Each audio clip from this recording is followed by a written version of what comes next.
अपने बलूचियों को अपने साथ नहीं रख सकते, आप उनको एक्सप्लॉयट कर रहे हैं। जैसे आप पहले बांग्लादेश में कमीनों की तरह उनका खून चूसना शुरू हुआ था, जब तक परेशान होकर उन्होंने आपको धक्का मार के बाहर नहीं किया।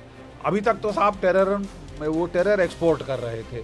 अब वही वहाँ के ही जो गिद्ध हैं, जो कौए हैं, जो उन्होंने टेररिज्म के पाले थे बाहर वालों के आंखें नोचने के लिए, अब वो उनकी तबाही कर रहे हैं। जहां भी कहीं कोई टेररिज्म की वारदात होती है साहब, तो उसके तार सीधे और सीधे पाकिस्तान से जुड़ते हैं। यही पाकिस्तान की सबसे बड़ी प्रॉब्लम है, जिससे उसके साथ शांति बहाल करना इम्पॉसिबल हो जाता है।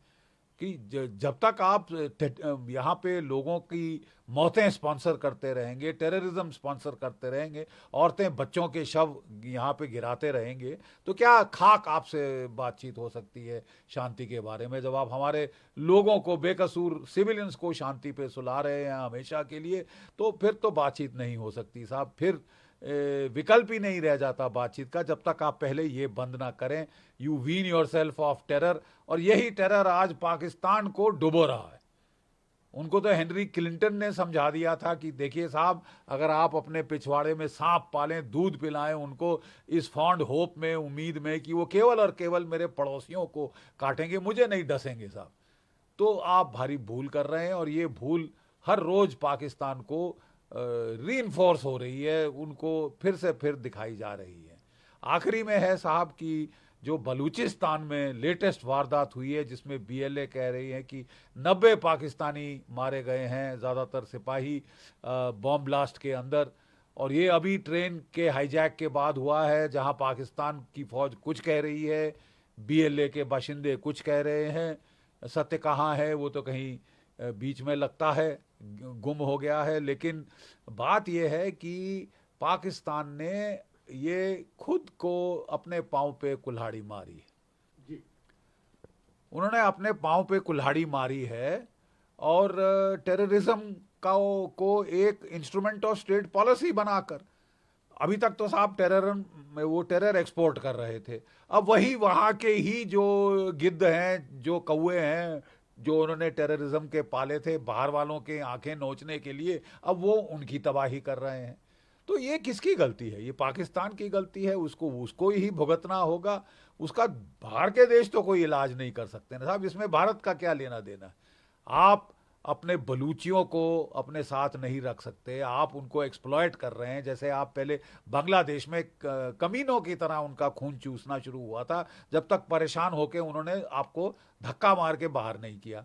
बलूचिस्तान में वही कर रहे हैं, सिंधु देश में वही कर रहे हैं, पीओके में वही कर रहे हैं, गिलगिट बाल्टिस्तान में वही कर रहे हैं, अपनी शिया आबादी को परेशान कर रहे हैं। ये पाकिस्तानी पंजाब के लोग, जो कि हार्टलैंड है पाकिस्तान की आइडियोलॉजी का, बन गया है, अपने आप को बना के बैठा है, और तशद्दुद दे रहे हैं अपने सारे आवाम को। और अगर वो आवाम उठ खड़ा हुआ है, तो ये आवाम और पाकिस्तान की फौज, पाकिस्तान की एसआई और उनकी सरकार के बीच की मामलात है, इसमें तीसरा कोई दखल नहीं दे सकता। अटैक हुआ था, नौस्कीम अटैक हुआ, जिसमें एक रिपोर्ट के माने तो 90 पाकिस्तानी सोल्जर्स मारे गए हैं वीएलए के द्वारा। वीएलए ऐसा क्लेम कर रही है। आपको क्या लगता है, आप कैसे देखते हैं इस खबर को? देखिएगा, कॉन्वॉय था, 8 बसेस का कॉन्वॉय था, और जो विजुअल्स देखने को मिल रहे हैं और जिस तरीके से उस बस की, मतलब आप समझ सकते हैं, बस बिल्कुल ही चकनाचूर हो चुकी है। तो और वही बस नहीं, एक और बस भी है जिसको तो नुकसान हुआ है। तो 2 बसों में, एक का तो विजुअल हम देख रहे हैं कि बिल्कुल चकनाचूर, एक आत्मघाती हमला हुआ है। आप समझ सकते हैं कि उस बस में सिर्फ 4 या 13 ही आदमी होंगे, और कुछ नहीं तो कम से कम 40-50 आदमी तो उस बस में बैठे होंगे। कौन उस बस में जिंदा रह सकता है? मुझे नहीं लगता है।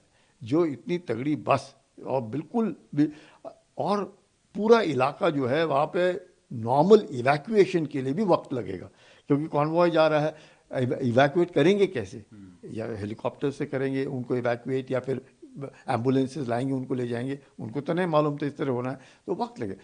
ये जो 90 कह रहे हैं, मेरे को लगता है जो नॉर्मल जो तादाद है मरने की, तकरीबन उतनी ही होगी। चाहे 90 मरे नहीं होंगे, पर 90 मरे और घायल, पर मरने वालों की संख्या कम से कम 50 60 से कम हो नहीं सकती। 90 आदमी ज़रूर इस पूरे घटना में, क्योंकि जिस प्रकार से आत्मघाती हमला हुआ है और जो हम देख रहे हैं, ज़रूर। बीते कुछ दिनों में देखें बलूच लिबरेशन आर्मी तो वो पाकिस्तानी आर्मी पे काफ़ी ज़्यादा वो कहीं ना कहीं एग्रेसिव है, तो एक क्या कारण हो सकता है बलूच लिबरेशन आर्मी को इतना एग्रेसिव होने का, और साथ में पाकिस्तानी सोल्जर्स के पास, पाकिस्तान सरकार के पास क्या ऑप्शन बचता है?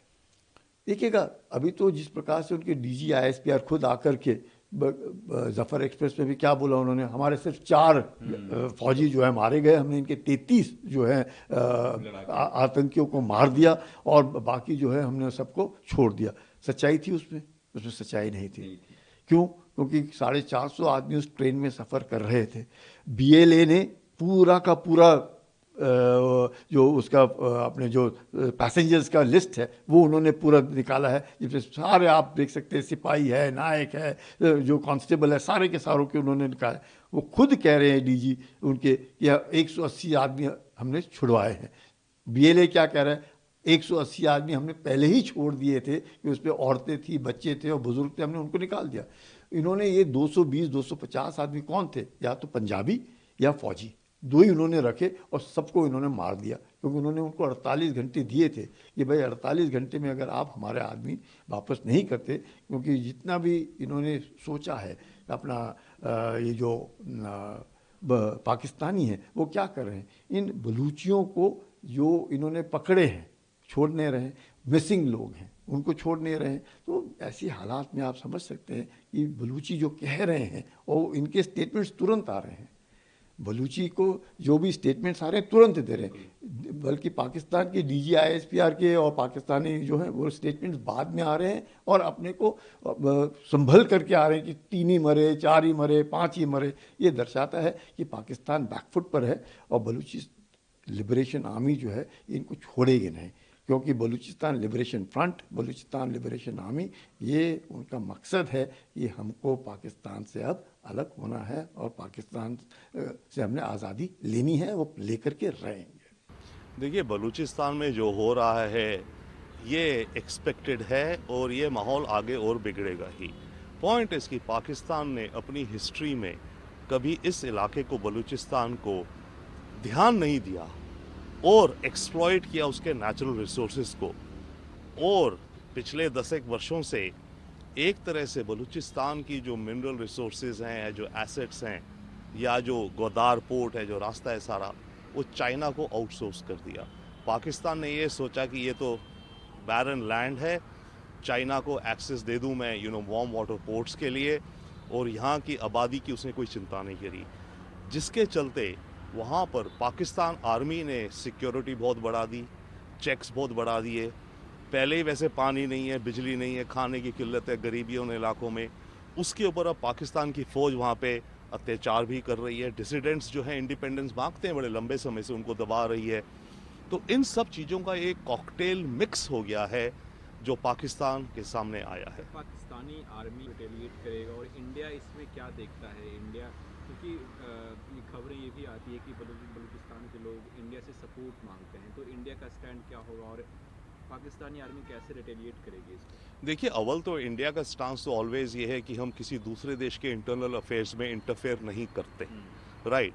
But at the same time yes, हम मोरालिटी के बेसिस पे कहीं भी दुनिया में अगर किसी भी सिविलियंस के ऊपर अत्याचार हो रहे हों, एक्सप्लॉयटेशन हो रहा, तो हमारी उनके प्रति सहानुभूति रहती है। तो हमारा स्टैंस मात्र यहीं तक है। अब पाकिस्तानी आर्मी कैसे रिटेलिएट करेगी? मेरे ख्याल से पाकिस्तान आर्मी को एक स्ट्रॉन्ग रूप से रिटेलिएट करना पड़ेगा, क्योंकि अब पाकिस्तान की आन बान शान पर आ गई और वहाँ चाइना प्रेशर डाल रहा है पाकिस्तान पे कि तुम हमारे लिए इस इलाके में सिक्योरिटी नहीं अरेंज कर पा रहे, तो हमारा जो ये सीपेक कॉरिडोर का पूरा सपना और पूरा प्रोजेक्ट है ये तो वेस्ट या डूब जाएगा ये प्रोजेक्ट हमारा। तो पाकिस्तान की आर्मी को सख्त कदम उठाने पड़ेंगे बलूचिस्तान में, पर उसका बदला फिर वही होगा। ये स्पाइरल हो गया है, जितना ज़्यादा पाकिस्तान की आर्मी सख्त कदम उठाएगी, जितनी ज़्यादा वो लोगों को उठाकर प्रिजन में डालेगी, जेल में डालेगी, उन्हें आतंकी डिक्लेयर करेगी, उतना ज़्यादा वहाँ की अवाम में पाकिस्तान के खिलाफ और पाकिस्तानी आर्मी के खिलाफ गुस्सा पैदा होगा, रोष पैदा होगा, और उतने ही ज़्यादा बलूचिस्तान के लोग अपनी इंडिपेंडेंस के लिए लड़ेंगे।